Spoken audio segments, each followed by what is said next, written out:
didn't go to school. That's what she's going to do. So she's vice president material. Then they make her the head of the state attorney general, something like that. And then she's here. She don't care no more about black folks. Maybe she might like a few of her sorority sisters over there at Howard or somewhere. But that's about it. Outside of them, they don't care nothing about nobody. And all of them are like that. The frat brothers that run, I didn't know what a frat brother really was until I went to, I knew because my parole officer, the head of the Department of Education in California was an African American. And he was the superintendent of all the schools in California. He was in Lombard camp with me. And what he did, he didn't break the law. The past superintendents used to schedule all the little white kids to go on international programs to learn about the world. So he scheduled niggas to go, little niggas running all around, you know, looking crazy and having a good time, like white kids. This is in late 70s and early 30s. They put him in jail, you know. And he used to run with a doctor. Boy, they was two characters. They used to come to our programs.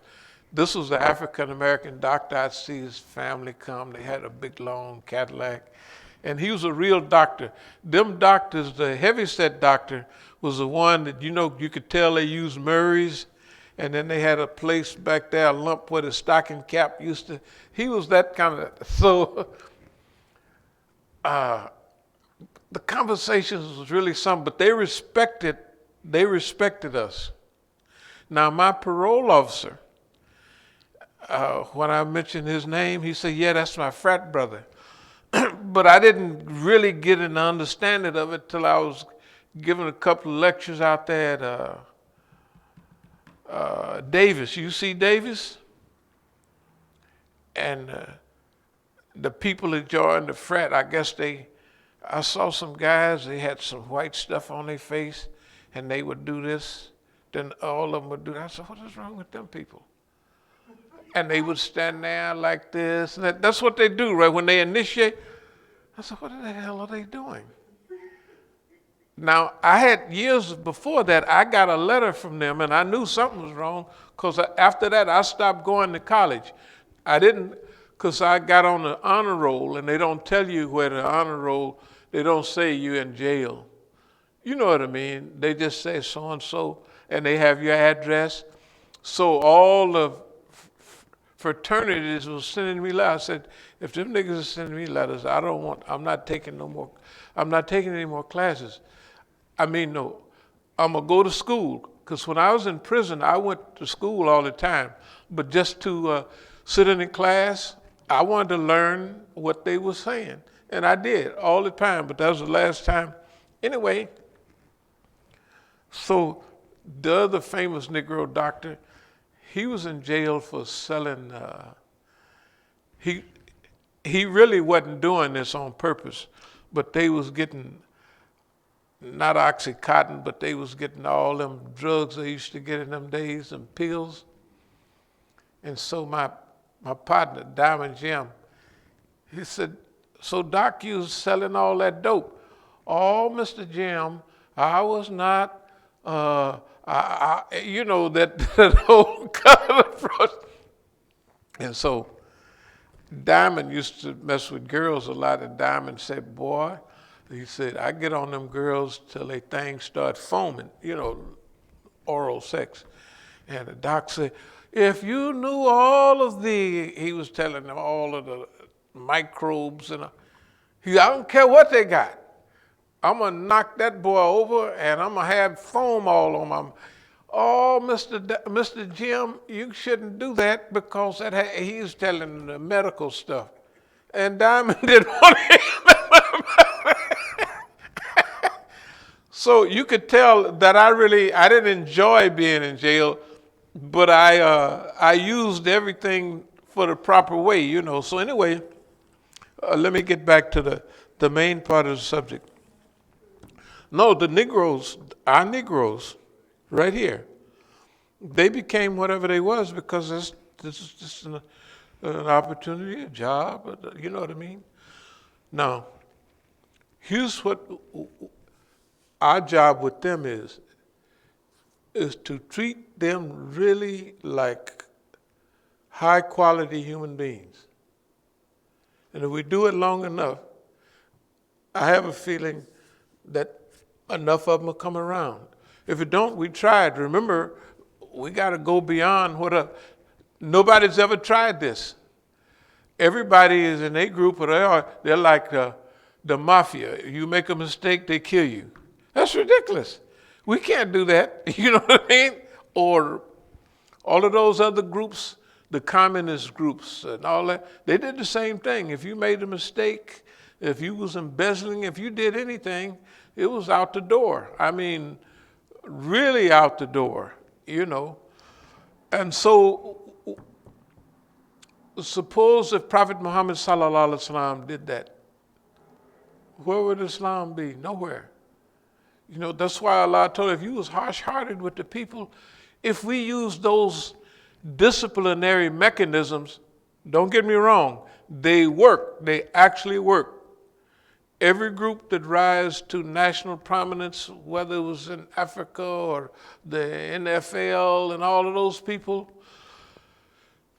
those kind of organizations gain power because they scare people. You got to follow the rules here, buddy. Okay, we're not trying to do that. We're going to produce a superior Negro, and a superior Negro will have to do what he do because he wants to do it, because he didn't realize.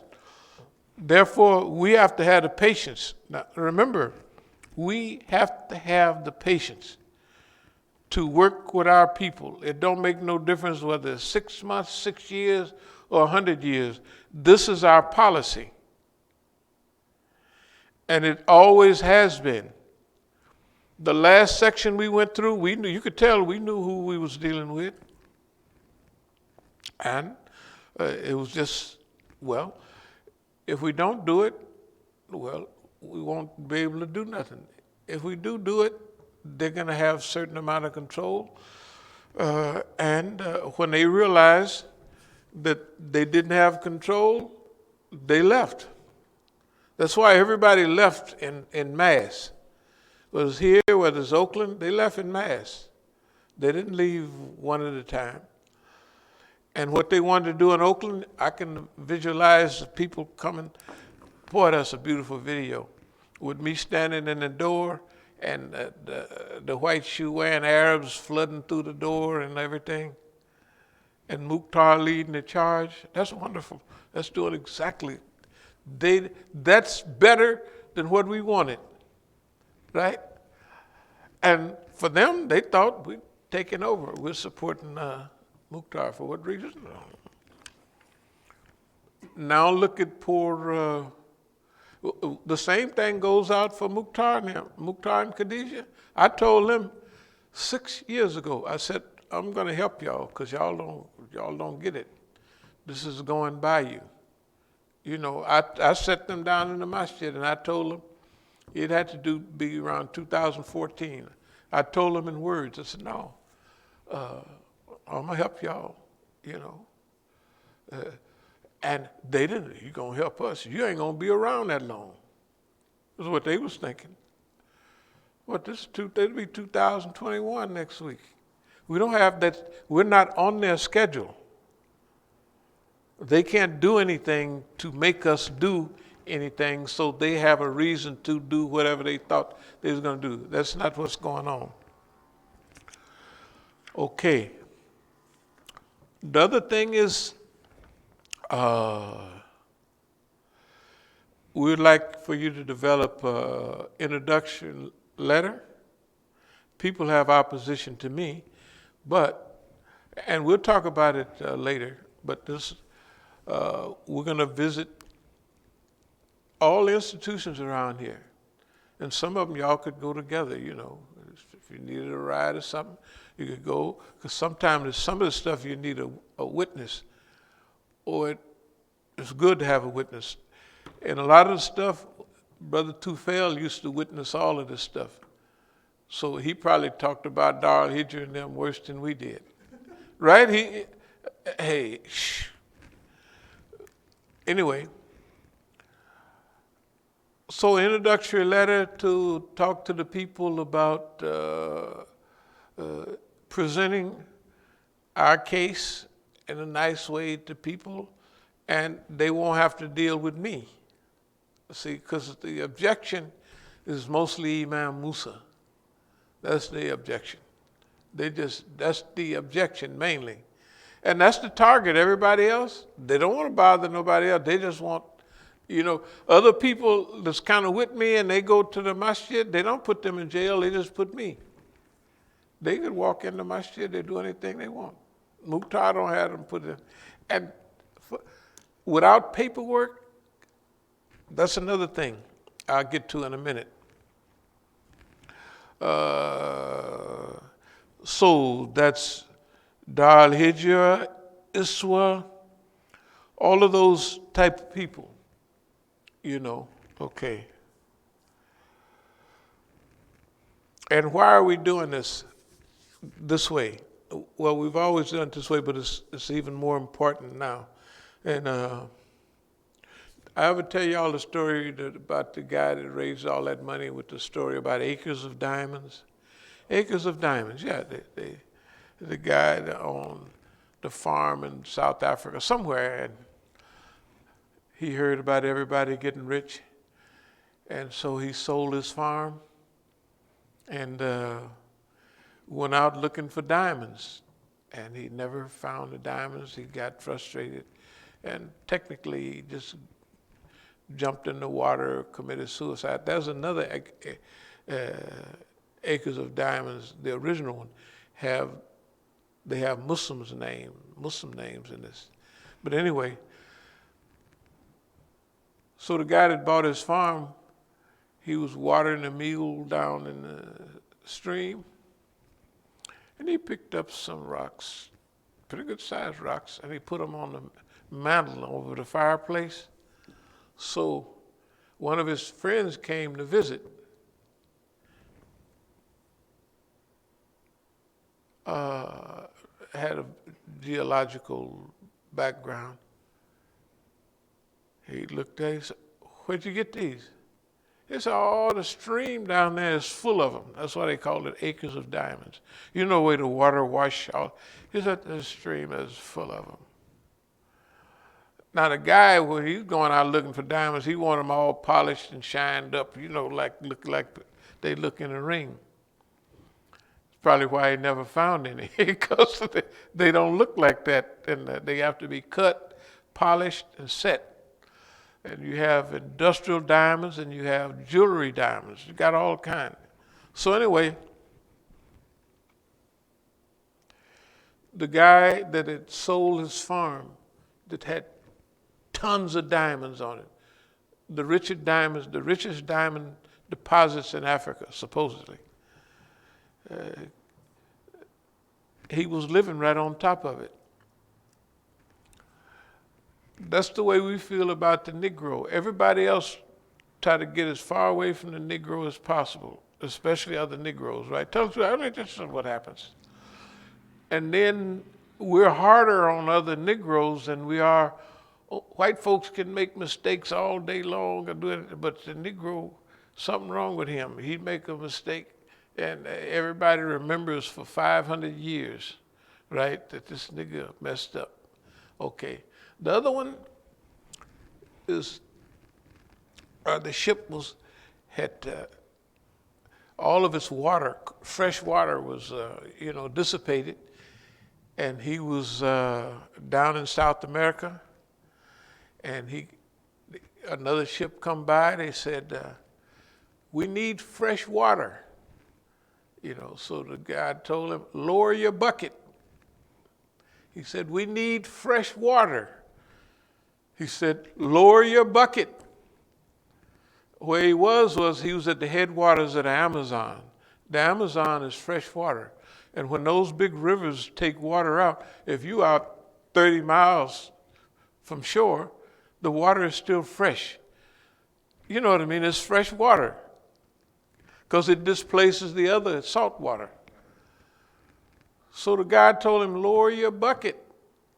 And that's the same attitude we have. Everybody running around looking for special Negroes and special folks, lower your bucket right here in our neighborhood. Yeah, right here. We got everything and everybody that's needed right here. So we want to educate, we want to train our own people to do this job. And the people that are here have been here. They've heard all the lectures, they know what's going on. All they have to do is reprogram themselves from visualizers, to monitors, to, whatever they do to get this, and I believe it's possible. In fact, I'm pretty certain of it. And I think that that's one of the things that we're going to need in order to pull this off.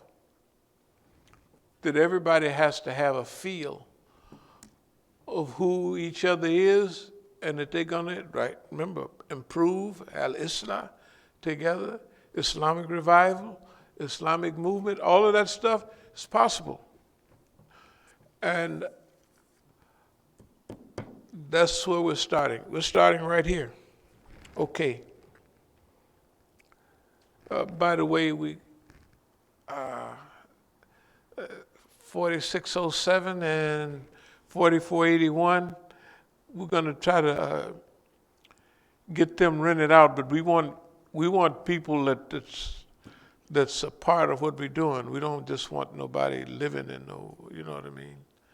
That's not what we got them for, and that's what we're going to stick with. That was one African brother that we would rent that to. He kept coming by.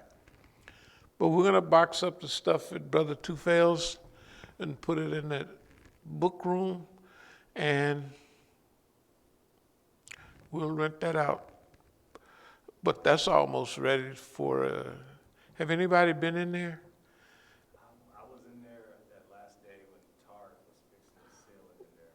Well, no, it's got a couch, it's got everything is fully ready to go, and that room back there where he was, we had took that wall out, and so that used to be another bedroom.